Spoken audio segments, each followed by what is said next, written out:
Absolutely. I have gone through the history. I said, let us have a debate on the word. I said, let us first have a debate in India, in London, Arabia. I generally talk very rough language. I said, I am not concerned with the rough, illiterate discussion that is going on. Let somebody who is literate, who has really a knowledge of history, sit up with us and we are going to explain what we have done. From A to Z, everything, I am quoting Mahatma Gandhi, everything we are educated to the court. 1, 2, 3, here we are. This is right.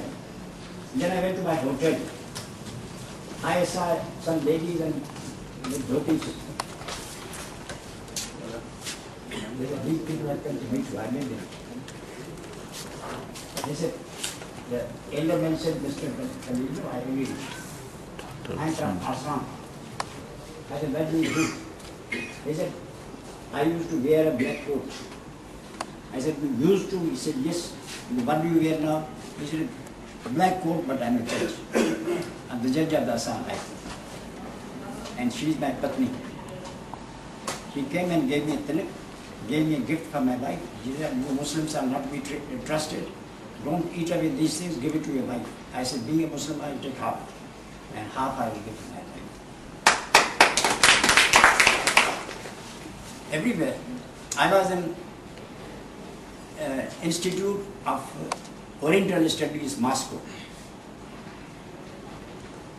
Mr. Gangovsky is a friend of mine we have been meeting. He's an authority in Pakistan and Middle East.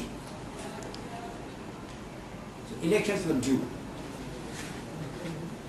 All the gentlemen professors and all, some 200 professors, they were unanimous that Benazir would not be given any chance to come in the elections. I said, I will have a chance. She'll be given a chance. And then they will throw her away after some time. That's all. They will. Everybody decided. I said, we'll see later on. I always make predictions. We'll see later on.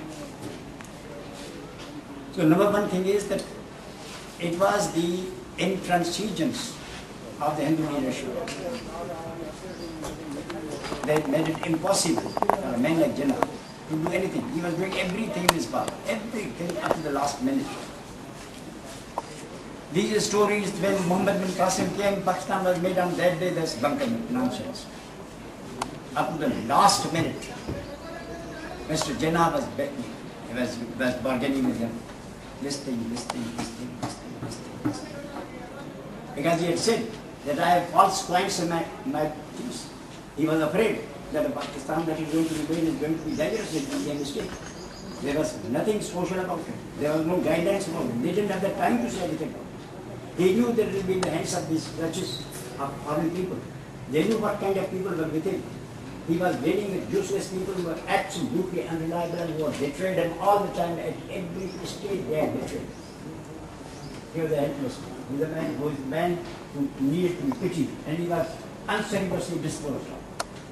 At the time he was dying, the Prime Minister was there in the French embassy and enjoying himself there. There was no spare ambulance for the head of the state and father of the state. There was no doctor, spare doctor. He was allowed to die on the day. Nearly doing it. It was ignominious, shameless. Guides this, guide that, guide that. My first submission is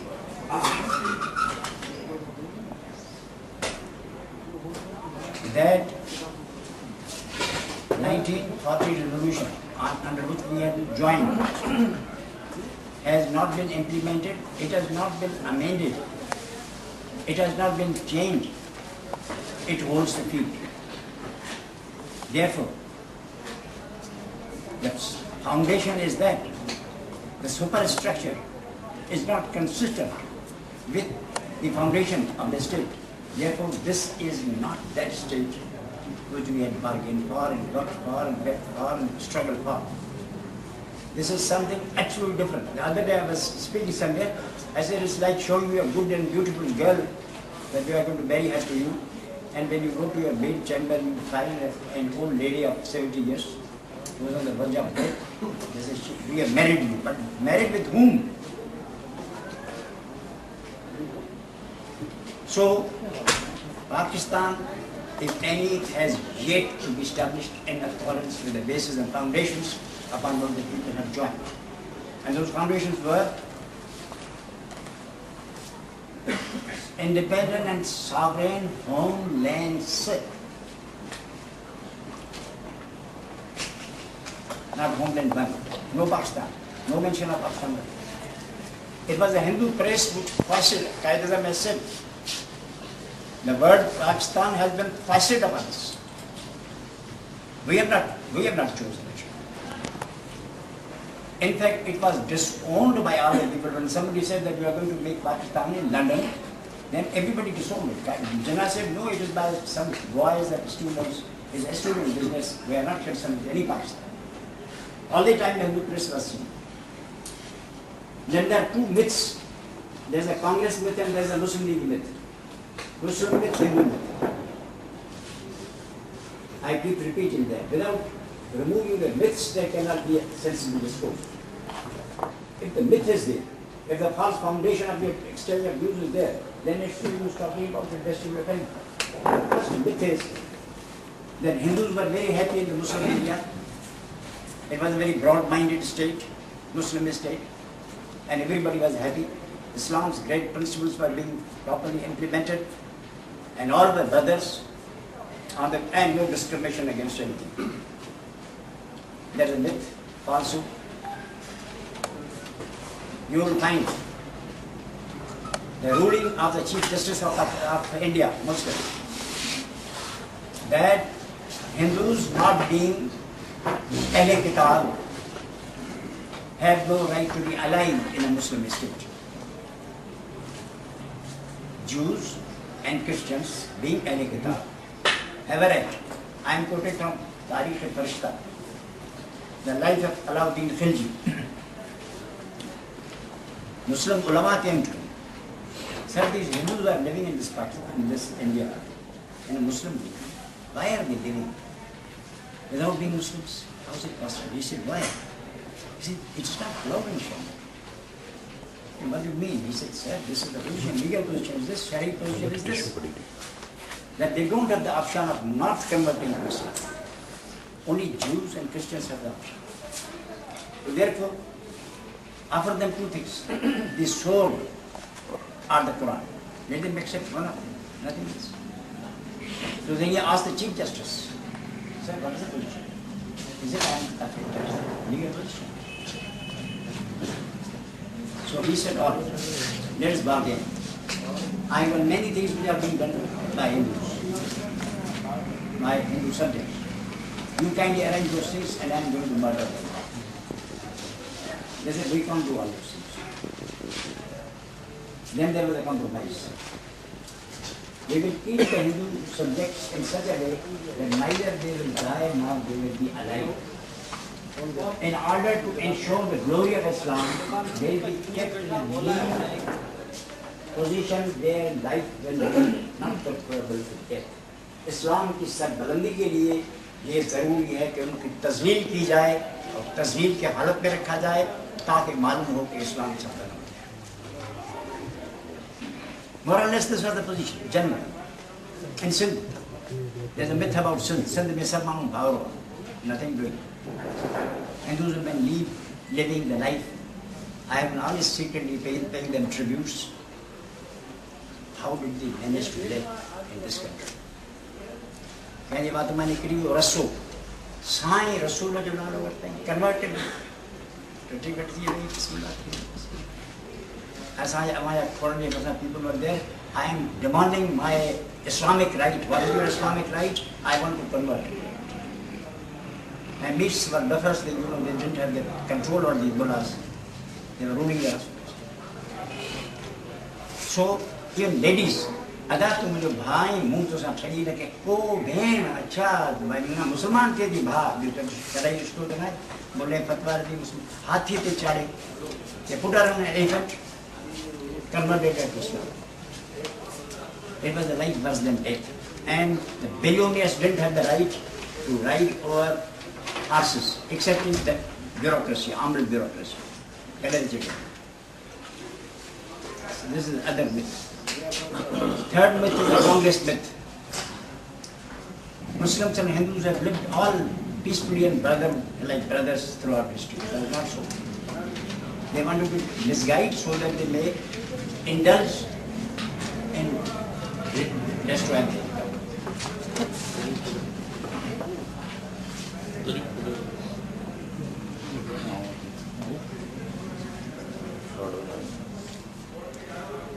The method of amending the objectives and constitution of the Muslim League was that a proposal used to come.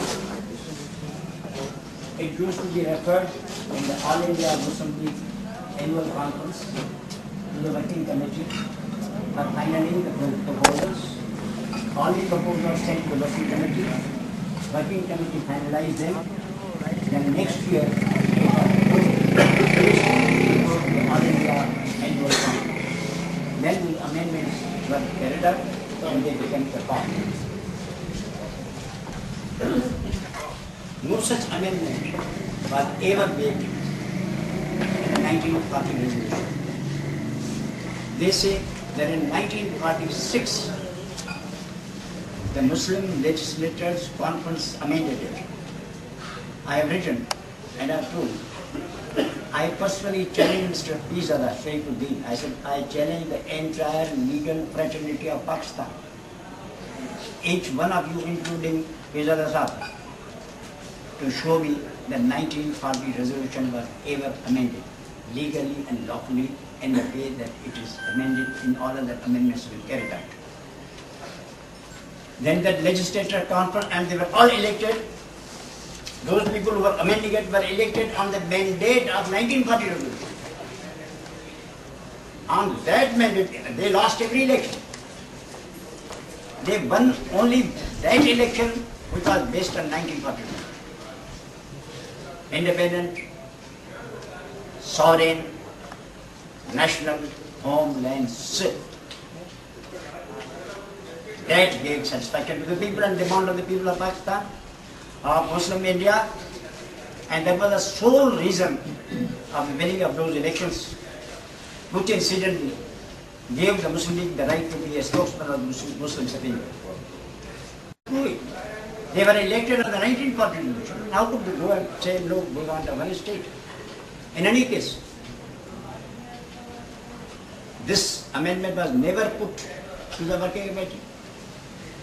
It was never put to the General Council, and therefore it was not thought worthy of being considered. It was not, it's just a sideshow. It has nothing to do with the legislative process. So we proceed on the basis that 1940 resolution is there. Pakistan, that was envisaged, has not come into existence in the light of that mandate. And all the constitutions that were made without any mandate whatsoever. Therefore, all constitutions are baseless. There is no valid constitution in Pakistan, including the 1973 constitution. The people who made that constitution had no authority to make a constitution for a Pakistan, which had been completely finished. And a totally new Pakistan, a new country, on a totally new basis was to be pretended. Because in that constitution, the previous country that was finished in 1970, Punjab was not in an absolute majority. No single province was in an absolute majority. Other provinces together would outnumber any other province. It was a balanced state. It was a state in which no single province was in a position to dictate its terms or dictate its own constitution.